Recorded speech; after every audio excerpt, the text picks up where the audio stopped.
जय हिंद। मैं मुन्ना भाई, प्रदेश प्रवक्ता आम आदमी पार्टी। आज आक्रोश प्रदर्शन किया गया। चीन द्वारा जो सैनिकों को हानि पहुंचाया गया है और ये जो झड़प हुई है, इससे जुड़ी हुई सच्चाई सामने नहीं आ रही है, आंकड़े छुपाए जा रहे हैं।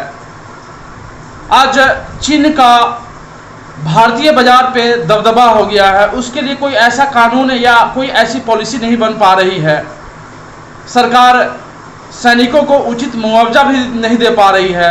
वहीं आम आदमी पार्टी दिल्ली में अगर कोई सैनिक शहीद होता है तो उसे 1 करोड़ रुपया देती है। केंद्र सरकार से भी हम लोग मांग करते हैं कि वह शहीद हुए सैनिकों की परिवार की पूरा देखभाल करते हुए 1 करोड़ की राशि दे।